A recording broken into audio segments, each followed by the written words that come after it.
Peace, peace, peace. What it is, your brother Tavon Sueno, aka the Orthodox Moor, wishing you all peace and blessings.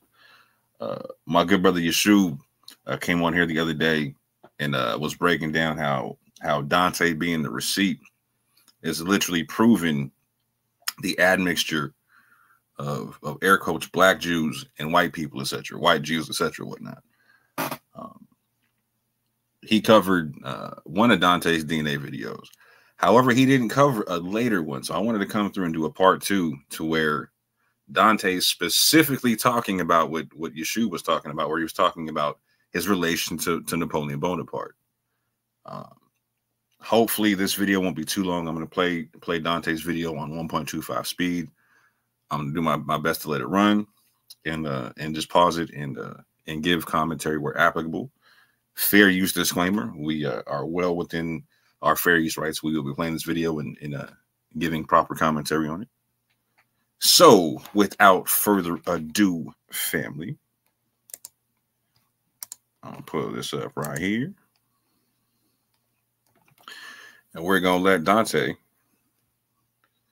tell you a little something about his DNA.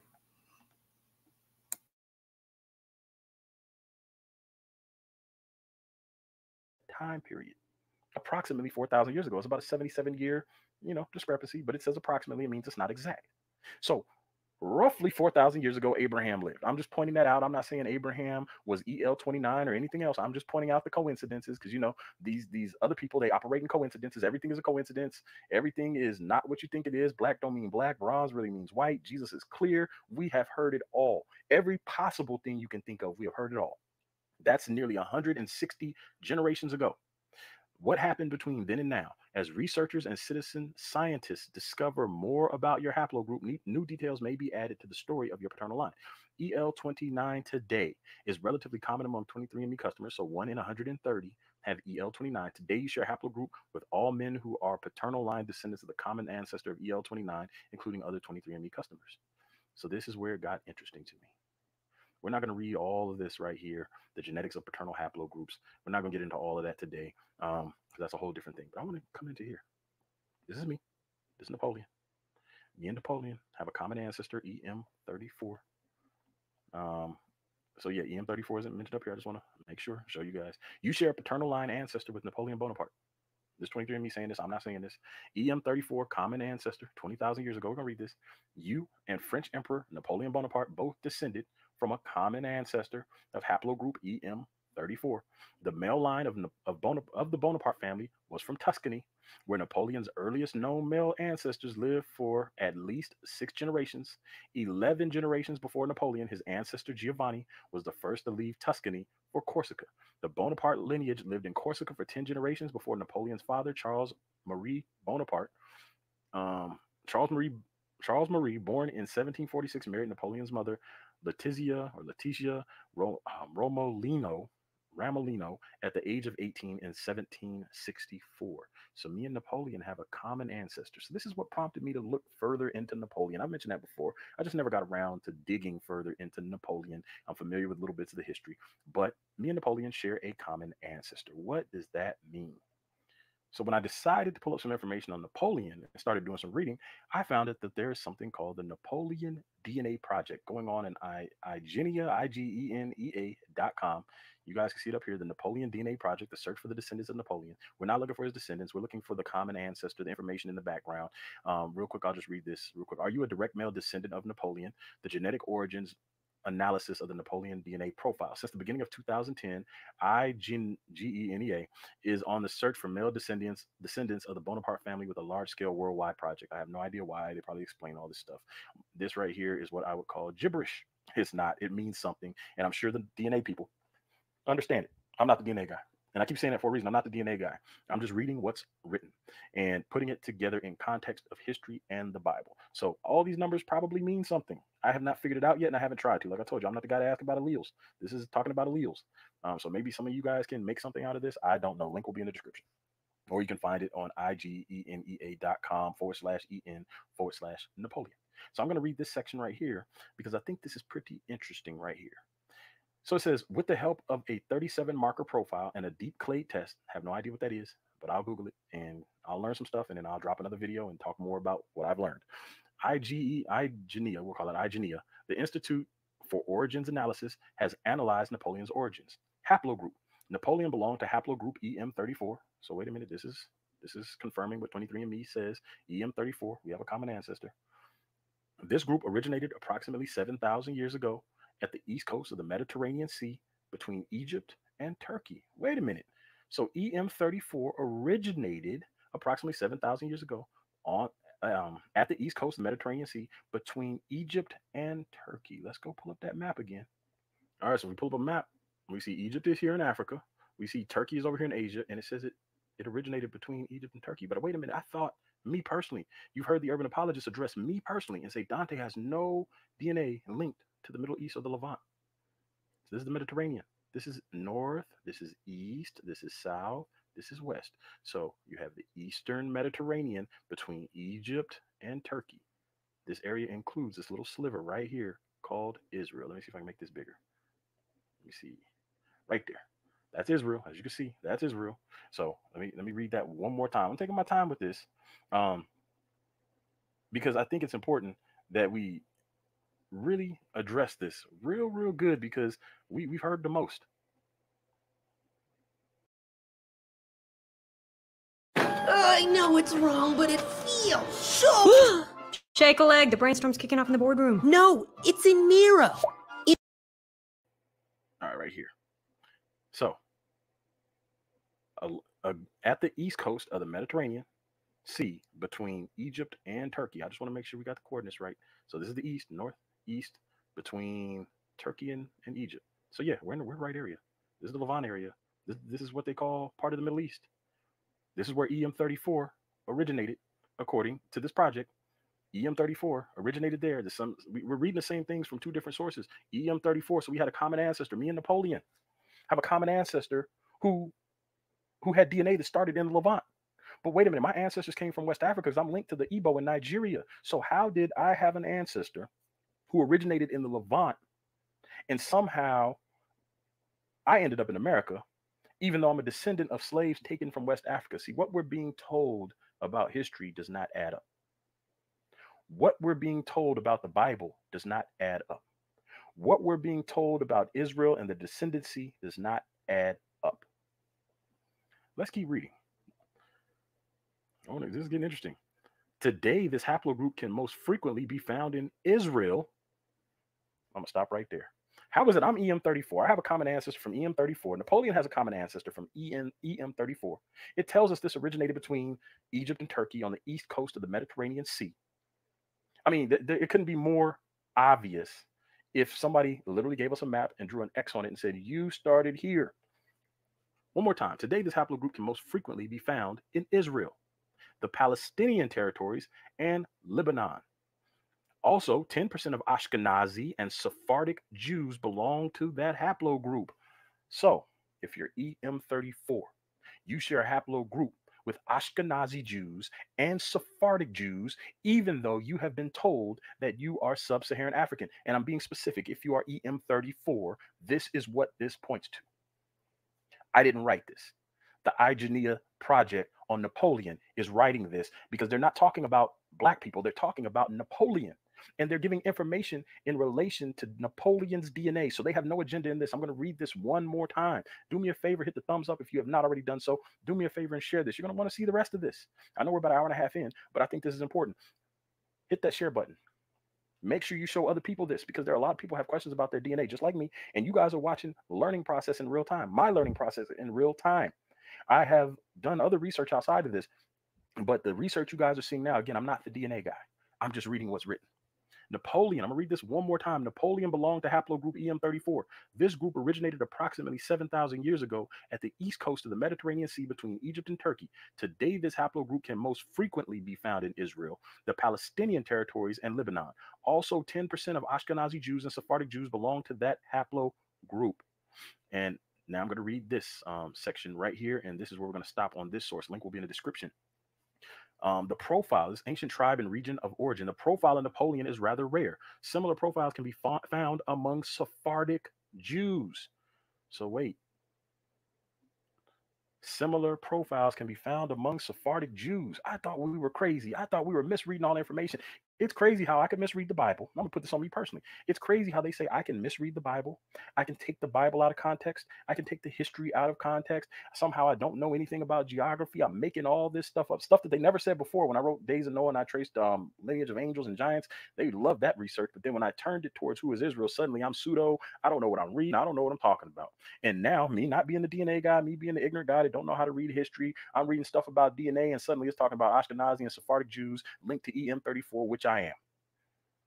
So it's crazy how I could misread Bible prophecy, the Bible, history, and geography, and then end up at DNA, and still it leads to the same place. As they say, all roads lead to Rome. All roads lead to Rome. I'm not talking about little Rome. That's just a saying for those who aren't familiar with it. All roads are leading back to Israel. Every single one of them. The curses, it started about reading the biblical history, the biblical geography, and then we talked about the curses, and then we talked about everything else, and now the DNA is pointing to this. This is saying it plain as day. I didn't write this.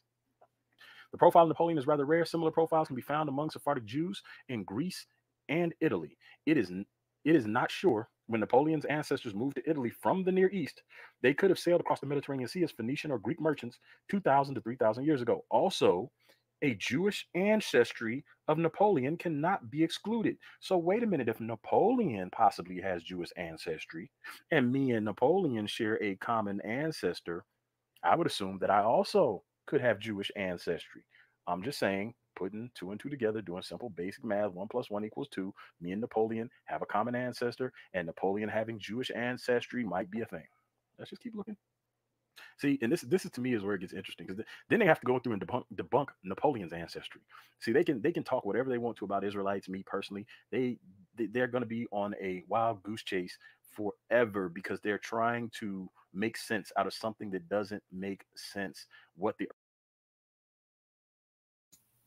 So real quick, shout out to Dante for being honest about what his genetics stipulate.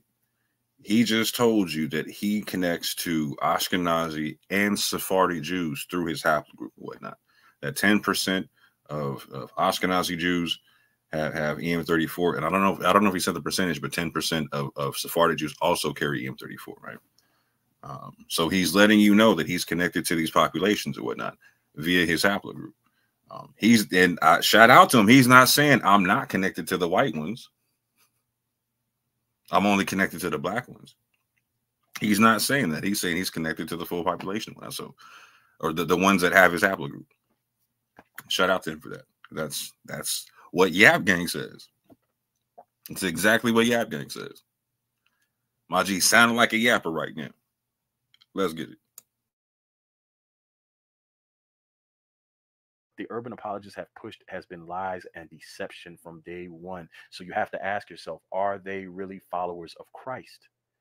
If they are out here pushing deception, are the people who identify as urban apologists, are they really followers of Christ, or are they serving something or someone else? We have to ask the question. So also, a Jewish ancestry of Napoleon cannot be excluded. On hint to Napoleon's ancestry is already given by the genealogy of his family. So I'm guessing that's supposed to be a hint to Napoleon's ancestry is already given by the genealogy of his family. We're going to look at that in a second. One of his ancestors, Francesco Bonaparte, has been called ill. So before we get into this part, because it's about to get interesting, and Yeshua, please pay attention to this, because I know you didn't see this part. Look at what Yeshua's saying. LOL, none mixed ? He said he connected to the people of modern day Israelis, and that's why this is so funny on his face, particularly to people like people in the Yap Gang, is because there's no way that he can share these genetics with these people, and they didn't admix with other people because they don't all look the same. They don't all have the so-called West African Negro phenotype or whatnot. So by explaining all this to you, he's literally just putting it out on the table and explaining that yeah, phenotype is fluid, and hoping you don't catch it. Hoping you don't catch it. Ha! Yeshua said Dante is an honorary member of Yap. Now, hey, fam. He's spitting our thing, fam. Phenotype is fluid. He understands it. But watch what he does, Yeshua. He's gonna try to go down Napoleon Bonaparte's paternal lineage and make him phenotypically black. Watch this.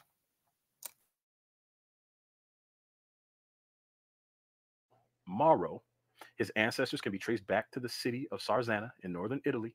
And again, they are out here pushing deception. Are the people who identify as urban apologists, are they really followers of Christ, or are they serving something or someone else? We have to ask the question. So also a Jewish ancestry of Napoleon cannot be excluded. On hint to Napoleon's ancestry is already given by the genealogy of his family. So I'm guessing that's supposed to be a hint to Napoleon's ancestry is already given by the genealogy of his family. We're going to look at that in a second. One of his ancestors, Francesco Bonaparte, has been called Il Mauro. His ancestors can be traced back to the city of Sarzana in northern Italy. And again, you'll run into the Moors if you start researching Italy in those areas. In the Middle Ages, this city has frequently been under attack by Saracens who controlled the Mediterranean Sea at the time. Therefore, Napoleon's Arabian ancestors probably came to Italy during the Islamic expansion as conquerors or merchants. And we're not going to get into the Saracens today, and we're not going to get into some of that stuff today. So let's just keep reading. So again, Napoleon's ancestors originated over here in the Levant, and me and Napoleon shared this common ancestor that originated in the Levant. All I'm saying is something ain't adding up to what these people have been telling us. So let's come over here. Let's read this. This is from languagesoftheworld.info right here, Languages of the World. So what do we have here? This is where I said, you know what? This area that Napoleon's from, I know the Moors over there, so I Googled Napoleon and Moor. Was Napoleon a Moor? And so this is one of the things that popped up. As you can see here, about languages of the world. This does not look like an Israelite to me, or what they would call a Black Hebrew Israelite. It says this website is a discussion forum dedicated to Asaya, I'm not going to butcher the last name, to exploring the rich diversity of human languages and the peoples who speak them. How does language make us humans what we are? How do we learn language, and how do we navigate our multilingual world? So this is about languages of the world. I'm not the linguistics guy. I'm just reading what's on this website. It says Napoleon Bonaparte, Frenchman, Corsican, Italian, or Moor. Wait a minute, I thought the Moors were black. But if you keep studying, you'll find something about white Moors as well. But anyway, we'll just keep reading. We're just gonna read this section right here. Yeah, we'll read this section right here because I thought it was interesting. It made more sense than all this other stuff up here. Yeah, which again I'm still learning. So this right here, as far as I know, might as well be gibberish. Like some of the words make sense. All this other stuff, polymorphisms and all that, nucleotides, recombinant Y single nucleotide polymorphisms. Nope, don't understand it, not gonna pretend to. But I'm gonna read this right here, which seems to be in somewhat plain English. I can understand plain English pretty well. Ironically, for a French emperor and proud Corsican, Napoleon first carried paternal DNA that is most typical of the so-called Moors. Wait a minute, the Moors. Let's see something. Now I typed in who was the Moors. Who were the Moors? This is what popped up. I'm just pointing. This is from nationalgeographic.com. This is a black guy right here. This is aaregistry.org, Atlanta Black Star, Medieval Chronicle. All I did was put in who were the Moors. These people don't look Caucasian to me.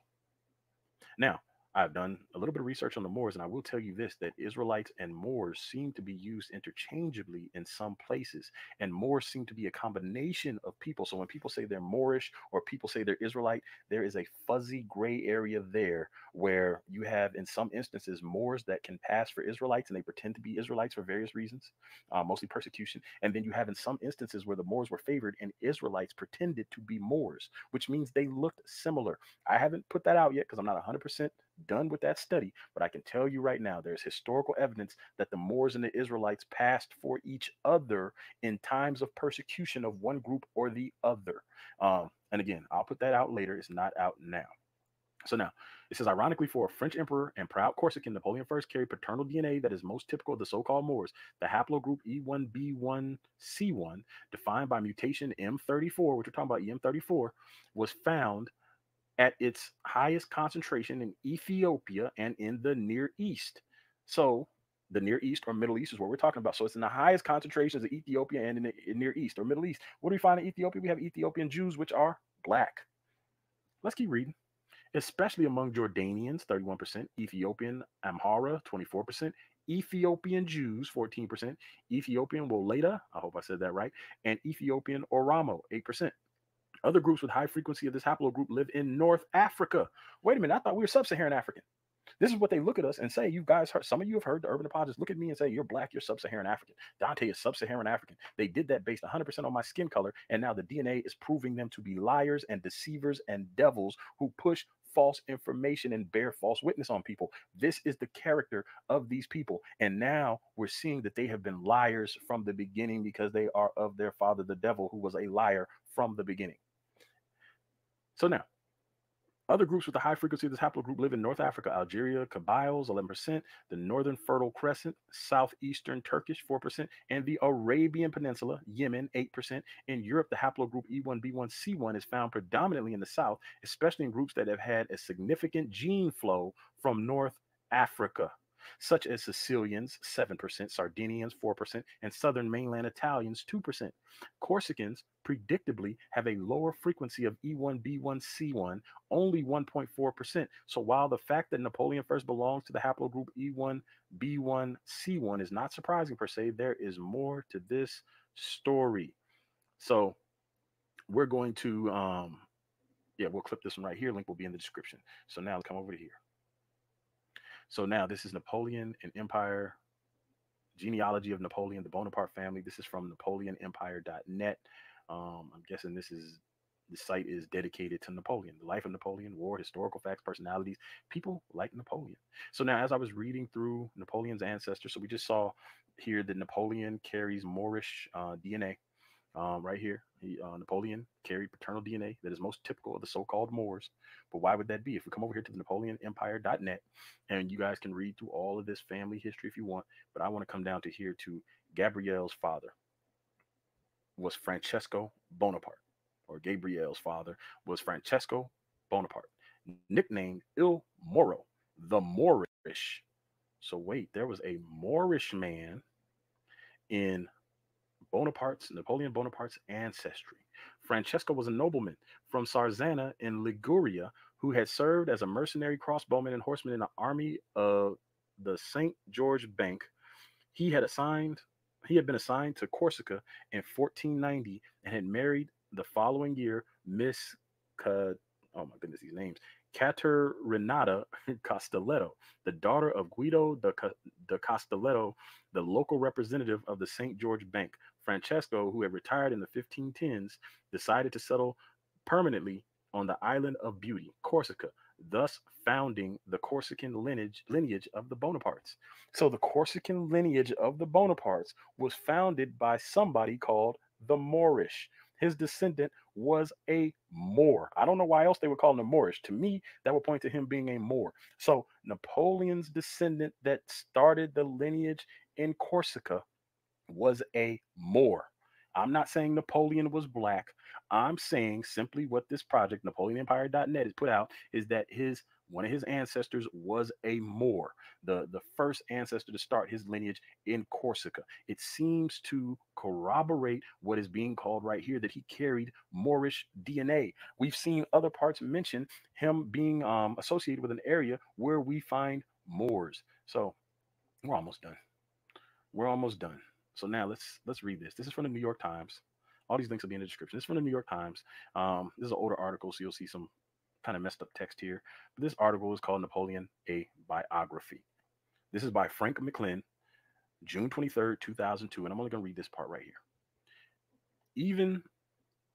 Even those who accepted the importance of Napoleon, the individual, argued about his origins and his date of birth.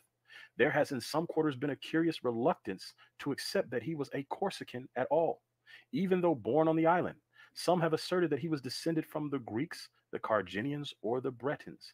Others remarking his oriental complexion, of which more later, and noting that in the 9th century the Arab invaders of Europe reached Corsica, claim an Arab, Berber, or Moorish strain in his provenance. Hence, on this view, his excessive superstition, his belief in ghosts, destiny, and his own star, and his preference for Islam over Christianity.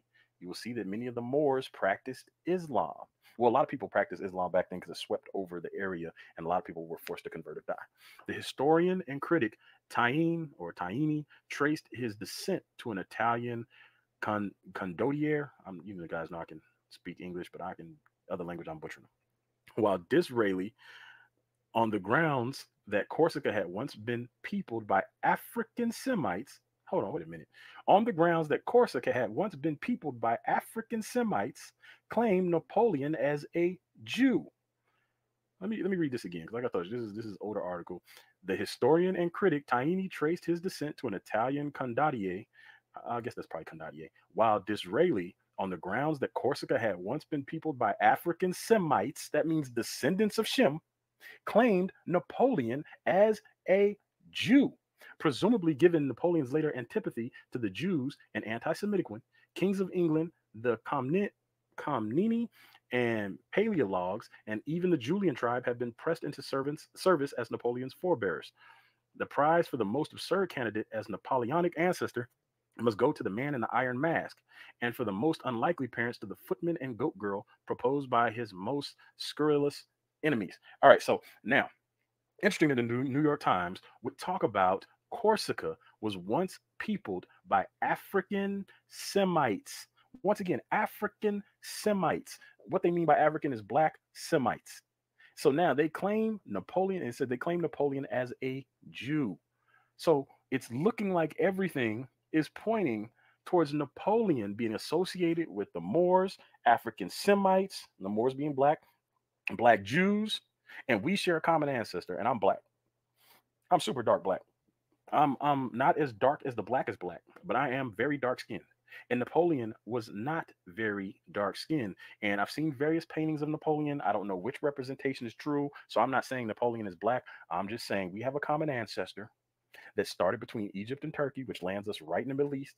We see that EM34 originated in the Middle Eastern area, the Levant area. We see that Corsica was once peopled by African Semites, descendants of Shem. We see the Moors associated, and as I told you before, the Moors and the Jews, the Israelites, would interchange with each other depending on who's being persecuted the most or not, and they seem to be able to pass for each other. All I'm saying is that if it walks like a duck and it quacks like a duck, it's probably a duck. So that said, Houston, we have a problem. Look at this duck we got walking and quacking here. So Dante just said that Napoleon is associated with having paternally descended from black Moors and Jews, African Semites, and that he's not dark-skinned. So Dante's been trying to claim that the black Jews didn't mix. And he's literally walking you through how black Jews ended up looking like Napoleon Bonaparte. So if it walks like a duck, quacks like a duck, that admixture duck is quacking his butt off right now. You feel me? It is what it is. But I'm gonna let it keep playing.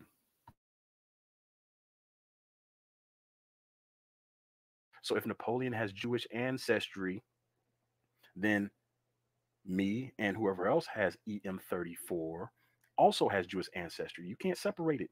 If one has Jewish ancestry, the other has Jewish ancestry. So you would have to prove that Napoleon has no Jewish ancestry whatsoever, because as 23andMe said, not Dante, 23andMe says you and French Emperor Napoleon Bonaparte both descended from a common ancestor of haplogroup EM34.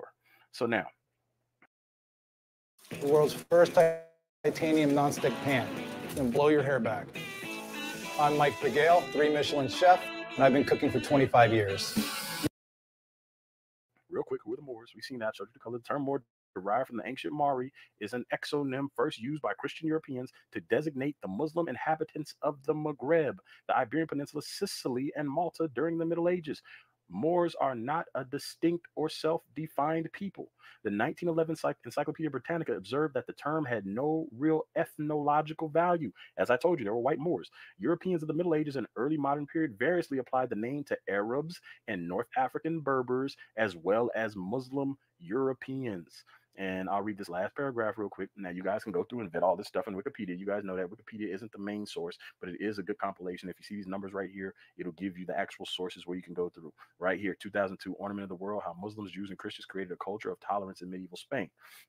And if you guys check out Undeniable 2, I do have some information in there, a couple of sources. One source in particular that says that Judaism was the religion of ancient Africans. But anyway, it says the term has also been used in Europe in a broader, somewhat derogatory sense to refer to Muslims in general, especially those of Arab or Berber descent. If you guys do some research on the Berbers, you will find some interesting stuff there. But the majority of them were black. It says whether living in Spain or North Africa. So the Moors were in Spain. We know this. During the colonial era, the Portuguese introduced the name Ceylon Moors and Indian Moors in South Asia and Sri Lanka, and the Bengali Muslims were also called Moors. In the Philippines, the long-standing Muslim community, which predates the arrival of the Spanish, now self-identifies as the Moro people, an exonym introduced by Spanish colonizers due to their Muslim faith. So that's what I was saying. People passed as Moors, depending on who was being persecuted. So you could have a Jew or an Israelite passing as a Moor, and a Moor may pretend to be an Israelite. And then again, you'll run into the white Moors if you do some more research. So now, it mentioned the Maghreb right here, the Maghreb. The term Moor derived from the ancient. So that's the second time he said that. White Moors. White Moors. And he's describing Moor as an ethnonym, right? So it's describing an ethnic group of people. And this is what we keep trying to explain to people, is that within one ethnic group of people, you can have a range of skin tone, particularly if you're doing things based upon like a biblical way of doing things. What do I mean by that? The Israelites have this concept of being able to convert into the religion and whatnot, and into the national structure of Israel and whatnot. The Moors have a very similar concept throughout North and West Africa, etc., to where a lot of the tribes like the Berbers, etc., whatnot, they have a culture to where they have like a caste system to where they have their people, they have the lower class of their people, then they have like sojourners to the tribe, etc., like that are outsiders, but they still have some connection and whatnot, right? So they take in a lot of people and whatnot. For instance, like the Tuareg are known to have a relationship with the Jews like this, right? In a lot of the sources and whatnot, right? So this concept of when you take people in or whatnot, it changes you over time genetically and whatnot. So we see like in places in West Africa, like with the Fulani and the Mandinka and the Wolof and other people, they have multiple haplogroups amongst them. The Hausas, such multiple haplogroups, not just one or two, multiple haplogroups, letting you know that there's in a national structure, they have multiple lineages and whatnot. It's the same with the Moors. We see that same concept in Spain with their DNA, and it's the same with any Israelite group you find. So when you see that, you shouldn't be surprised to see a gradation or a mosaic or a spectrum to how people look at whatnot, because it's not just strictly one bloodline's lineage of ethnicity. It's a blending of ethnicities into one national structure. So what am I saying? I'm saying the Moors, like Dante saying that there are white and black Moors and whatnot. In Jewry, you should expect to see white and black Jewry. Same thing. From the ancient Mari is an exonym first used by Christian Europeans to designate the Muslim inhabitants of the Maghreb. Now, remember, Islam is a religion. And so you can have an Israelite that converts to Christianity.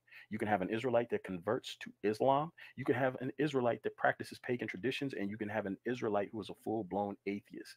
This can be verified by looking in the Bible and the fact that Israelites worshiped other gods, and they were punished by the Most High for their worship of other gods. They were sent into slavery. Some of them were killed off. So when people say, if you're a real Israelite, you can't do this and you can't do that. But if we look in the Bible, we see that Israel did all manner of things. If you read Ezekiel chapter 16, it goes into detail about Israel as a nation committing adultery with other gods and other nations. And God relates this as a marriage. Israel was married to him, and Israel went out and committed adultery with these other gods and other nations. So when people say that if you're an Israelite, you have this doctrine or that doctrine, again, if you're new to this subject, You have been deceived if people tell you there's such thing as Black Hebrew Israelism. You have been deceived, and understand that spiritual warfare doesn't stop because you call yourself an Israelite, a Christian, or whatever you want to identify yourself as. Spiritual warfare continues. So what we are dealing with is there is a racist group of people who they are following. I don't know, but I don't believe it's Christ. They call themselves the urban apologists, and they have deceived people into believing there is such thing as Black Hebrew Israelism when it's just not true. Being an Israelite is an ethnic or nationality claim. It is not a claim to your spiritual belief system. We know that there are Israelites who practice Islam. We know that many people in the Nation of Islam identify as Israelites. We know that there are Israelites that practice Mormonism and read the Book of Mormon, and yet they identify as Israel. Myself, I identify as a Christian Israelite, and I have a dispensationalist point of view. I tell people that all the time. I'm open about it. I don't care who gets mad at it. I identify myself as Christian, but I don't follow the Orthodox Christian theology. I don't follow the whatever they want to call it, and call it whatever they want to, but I don't follow the system that says you have to take the New Testament and reinterpret the Old Testament using the New Testament, where they twist and they make up and they, as Chuck Missler calls it, a license to invent. Amillennialism. He calls it a license to invent, where they just make up everything else. I don't follow that. I follow what's in the book. And so that's the kind of Christian I am. And people often lump Christianity. Shout out to Chuck Missler, Dante's master teacher. You know what I'm saying? Together, but there's a huge schism or divide or disconnect in Christianity, because you have dispensationalists who I believe are way more correct in their theology, and then you have all the other theology out there. Dispensationalists are a whole different breed. Dispensationalist Christians believe that Israel is still Israel and the church is the church. They do not believe in replacement theology or suppressionism. And these are all different words you'll become familiar with if you're not already familiar with them, as the more you study. But suppressionism or replacement theology is the belief that the church has somehow replaced Israel, and that Israel is no longer important in God's eyes, and it doesn't matter. So when you hear people saying Israel's no longer important, it's not about your lineage, it doesn't matter, your skin color won't save you, your lineage won't save you. These are all gaslighting points. They're false teaching points that come from replacement theology or what they call suppressionism. These are false teachings among the Christian church. Dispensationalist Christians do not teach that. So while they will claim that they're all brothers and sisters in Christ, one teaching is false and one teaching is closer to the truth. They cannot simultaneously be true. One group is lying and deceiving and false teaching people. The other group is closer to the truth. And I lean towards dispensationalism, even though I don't accept all facets or aspects or the nuances of dispensationalism. But again, dispensationalism is the most correct form of Christianity, if we're going to break it into denominations or segments or whatever you want to call it. But it's a theological position. It's not even a denomination, but it's a theological position within Christianity. This is why I don't lump all Christians together. You'll never hear me say that all Christians are this or all Christians are that or all Christians teach this doctrine or that doctrine. It's not true. And anybody telling you that Christianity as a whole is the same, or Christianity in a whole as a whole is teaching the same doctrine, you can know they're lying off top or very uninformed off top, because there are so many different denominations in Christianity that you have to be honest about the nuances. But dispensationalism is closer to the truth, and everything else is very, very dishonest and deceptive. So shout out to Dante for not throwing all of Christendom under the bus. And he doesn't throw all of Christianity under the bus. I 100% appreciate that. That's something I don't do myself, right? In fact, I'm a very big proponent of certain forms of Christianity myself, right? So I appreciate that he does not do that, and that needs to be understood, and he needs to be given his credit for such. But with that said, I don't know that it's fair to call certain people deceptive based upon the fact they have a different belief system than you. I will say this though, there are a lot of people who have in terms of apologists that have the covenantalist point of view, that when dealing with Israelites that have like a more dispensational point of view, you will see a lot of dishonest argumentation, a lot of fallacious argumentation. And I intend to do my best to clear that up within this year.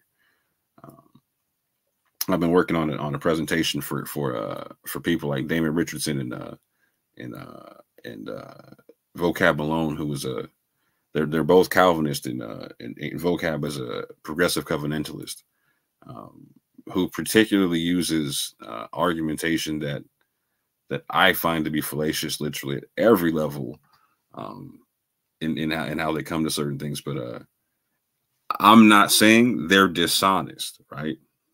I think that they use fallacious argumentation. I don't think that they think it's fallacious argumentation, right? I'm not casting aspersions on their intent, right? I think that you can have good people on both sides of this thing that believe sincerely different things and whatnot, right? So I will personally ask that Dante, bro, we're all adults here, fam. We can do a little bit better with this, fam. So I think it'd be best to invite people to come to the table to have an honest conversation versus trying to condemn people for disagreeing with you. That witch hunt concept is like is that cult concept mindset, right? And if you keep propagating that concept, it's the more and more you keep propagating the fam, the more and more you're gonna look like a cultist and whatnot. Versus somebody who's actually trying to establish something and actually prove something out or whatnot, right? Because I'll say it like this: there's no, like, if I had your DNA, fam, if I had EM34, do you think I wouldn't be debating every apologist under the sun? 100% I would be. I'd have a whole different argument than you. I'd be coming in talking about my population, like my DNA represents the population of people that potentially was coming through converting other West African tribes and whatnot. That could be E1, B1A, etc., etc., etc. I'd be coming through using your DNA to talk about a whole mixed multitude concept. Because otherwise, you're just like me. You're the odd man out, fam. You come from minority out the crew, whatnot. We're not like the other, fam. But there's no way I wouldn't. There's no way. Like, so even with my DNA, I make the same argument. Because I appreciate Dante making the argument, like, okay, they're trying to kick us out of North Africa, right? You saw Vocab try to do that with Zion Lex or whatnot. Well, you can't do that with my DNA or with Dante's DNA. It's all over North Africa. What you trying to do with that?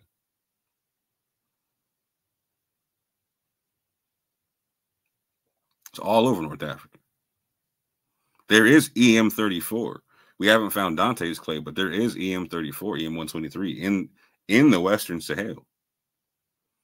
I told that to. I remember telling that to the first time I told that to Barin and whatnot.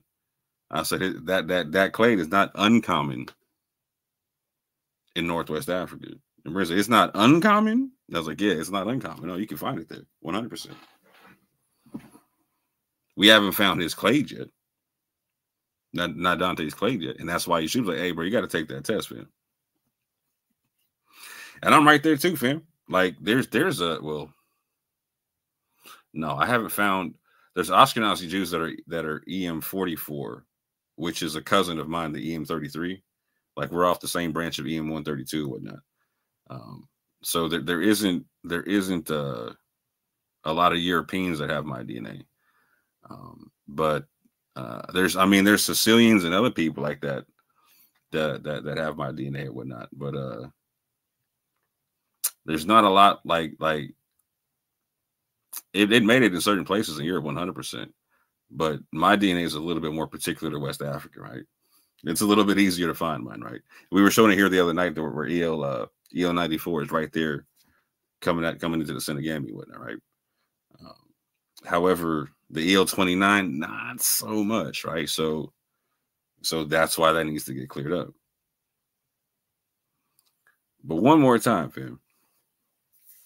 My man is out here making the argument that Napoleon Bonaparte descends from Moors and Jews that are African Semites and black, or is associated with that stuff, right? And it's telling you that the paintings and pictures he's seen of Napoleon, he's not dark-skinned. So he's literally walking you through how phenotype is fluid and how black Moors and Jews mixed with white Moors and Jews, like he's talking about.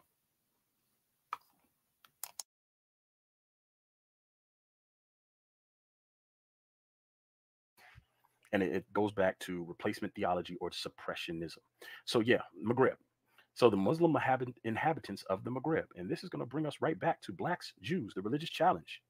Real quick, before we do that, let me look at the Maghreb. I'm going to show you guys the Maghreb. This is considered the Maghreb, North Africa, except for Egypt. Egypt is excluded here. Let me go to a bigger picture.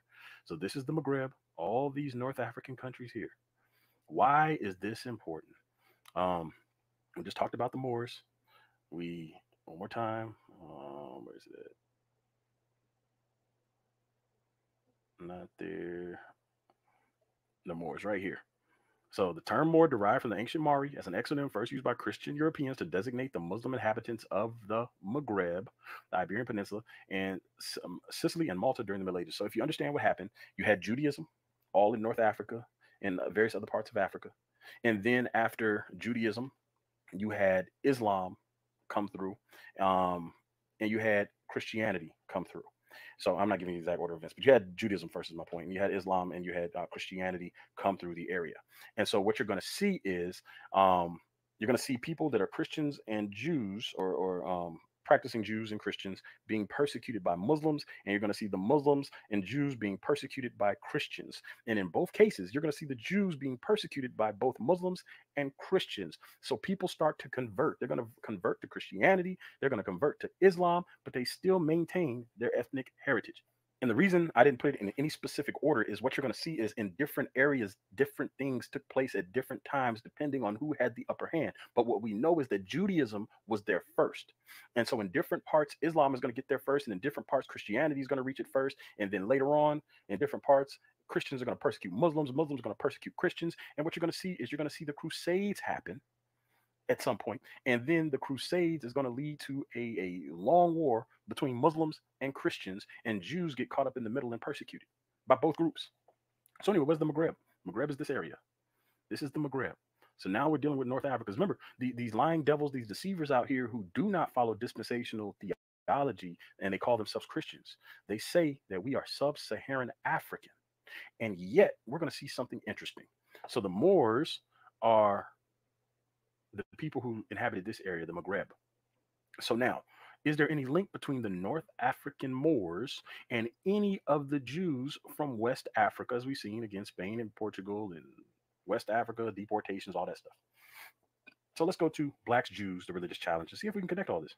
Do me a favor and hit that one if you have not hit the one, thumbs up. Do me a favor, hit the thumbs up. Hit the one if you're enjoying this study so far. Hit the one if you're enjoying this study. But hit the thumbs up button if you've not already done so. Please share the video. We're about to wrap this up.